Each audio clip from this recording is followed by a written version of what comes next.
My name is Matt, and I have something really special to share with you today.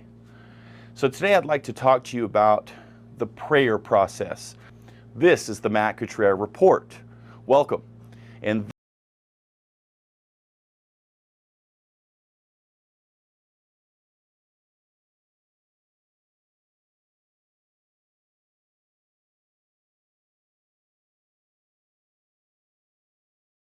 the prayer process was created by a Christian author named Matthew Kelly.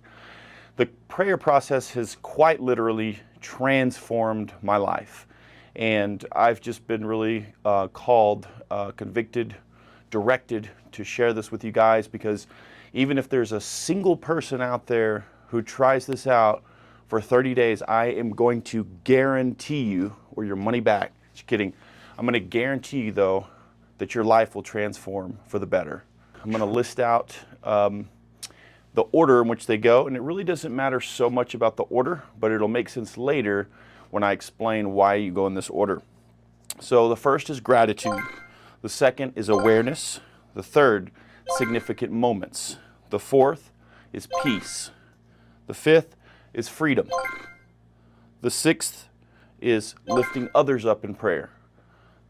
The seventh, I threw this in myself, is requests or goals. And then you finish with the Lord's Prayer. So I'm going to go over each one with you real quick. So every morning I start with this routine, and I urge you to do this, whether it's in the morning, afternoon, evening. I feel like morning is the best because it really just helps to set your day, sets the tone. And I can tell the difference when I don't do it.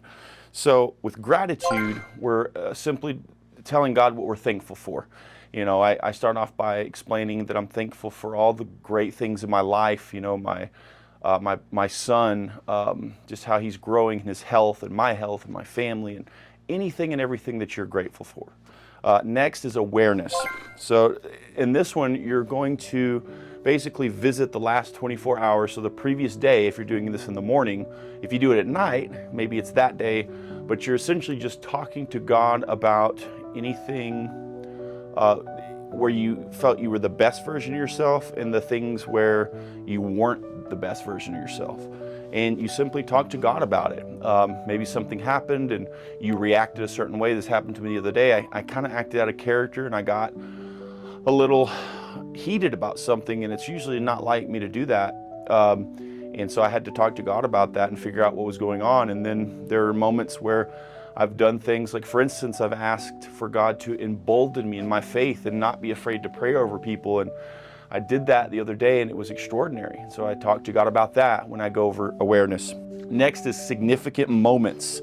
Talk to God about things that have happened where He might be trying to tell you something. So He's trying to teach you something, tell you something, show you something, where you just felt in that moment, okay, God, what are you trying to tell me? So you just have a conversation with Him. Peace is next. So peace is forgiveness. So we're asking for forgiveness, either for ourselves, another person we may have wronged, or forgiveness for something we did to God. And so we are genuinely remorseful, and we repent because it's in our hearts to do so, not because we want forgiveness and we're scared because we're going to go to hell, right? It's because you know that that's not the version of yourself that you want to be. So the thing that's really beautiful about this is that I know God has called me to be a certain person, and every day I take a step toward becoming that version of myself. So that's why this is really powerful, I feel like. So you ask for forgiveness, but you really genuinely repent. So the next is freedom. So during this one, you talk to God about how He's trying to change your life. So you're just talking to your Father about what He wants for you, and whether you're on the right path, and what that looks like, what it feels like, and just asking Him, is this the right direction I'm going? It's extraordinary. Others, you're going to lift others up in prayer. So I love this one, and I'll tell you why in a minute.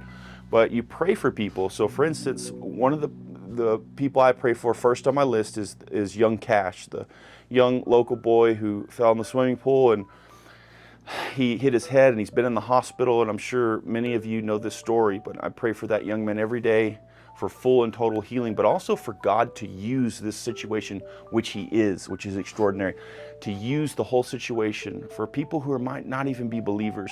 I think He's going to use this for so much good, something so bad that we know is not from Him, He uses for good. And He does that time and time again. Also pray for other people in your life, maybe people who've wronged you, or people who, there are some people in my life that I know who are atheists, which is totally cool, but I pray for them, for God to open their minds and soften their hearts, and to use me as an instrument in whichever way He wants to maybe help bring them into the kingdom, and if it's His will, you know, and not to impose on anybody, but it doesn't hurt to pray for them. And lastly, the one I throw in, like I said, is requests or goals.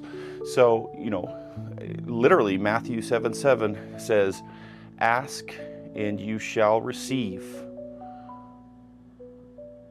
Ask and you shall receive. Search and you will find. Knock and the door will be open for you. And then also in Matthew, I believe it's 21:22, the things that you pray for with faith will be given to you. That's Matthew 21:22.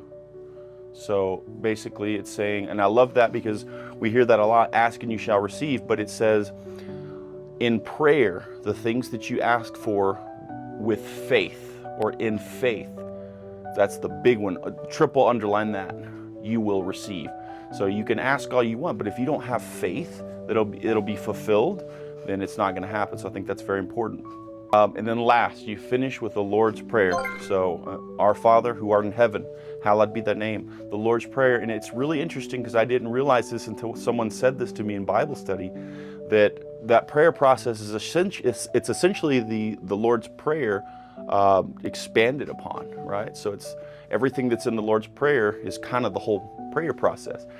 So what this is doing is it's teaching you to pray and to talk to God.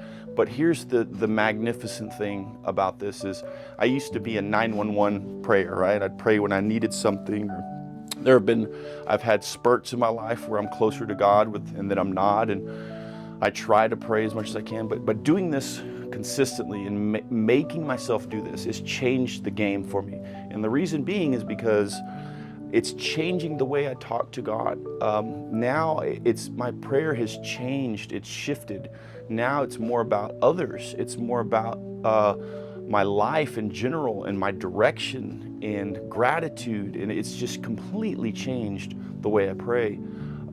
It's really fascinating, and I urge you to do this. It will change your life. Like I said, guaranteed 100%. Try it out.